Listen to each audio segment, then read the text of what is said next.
आज का शीर्षक झूठ फरेब का महल। एक बार एक राजा ने अपने राज्य के सबसे कुशल कारीगर को महल में बुलाया। राजा कारीगर की कला से बहुत प्रभावित था। उसने कारीगर को दरबार में बुलाया और कहा, तुम हमारे लिए राज्य का सबसे सुंदर महल बनाओ। हमारे पास धन की कोई कमी नहीं है, तुम जितना धन मांगोगे उतना तुम्हें मिलेगा। कारीगर कुशल तो था, लेकिन उसे अपनी कला का घमंड आ चुका था। सब जगह से अपने काम की तारीफ सुनकर अब उसके मन में काम चोरी और आलस्य की प्रवृत्ति आ चुकी थी। खैर, कारीगर महाराज की आज्ञा पाकर अपने काम में जुट गया, लेकिन थोड़े ही दिन बाद उसके मन में विचार उठा कि क्यों न रद्दी घटिया किस्म का माल लगाकर जल्दी से जल्दी महल का काम समाप्त करके मोटा मुनाफा कमा लिया जाए। और उसने यही किया। कारीगर ने घटिया किस्म का माल लगाकर महल की भुरभुरी दीवारें कड़ी कर दी। कारीगर ने बाहर से महल को सुंदर साज सज्जा से चमका दिया, लेकिन अंदर से महल में कच्चा माल लगा था।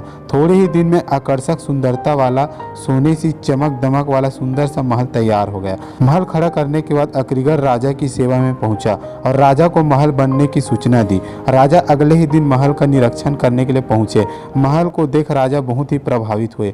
महल बहुत ही आकर्षक और सुंदर लग रहा था। राजा ने कारीगर की बहुत प्रशंसा की और कहा, मैं तुम्हारी कुशलता से बहुत प्रभावित हूँ।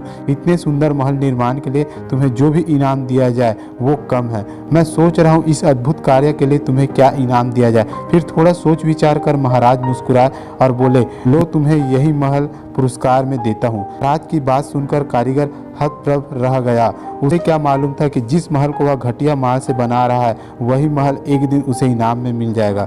राजा महल का निरीक्षण कर और महल को कारीगर को इनाम में देकर चले गए। कारीगर अपने किए पर मुंह छिपाकर रोने लगे। इनाम के लालच में कारीगर का बनाया गया खोखला महल उसी के हत्थे चढ़ गए। इसलिए दोस्तों, आप अच्छा करो और सही फोकस के साथ काम करो, ईमानदारी के साथ काम करो। धन्यवाद।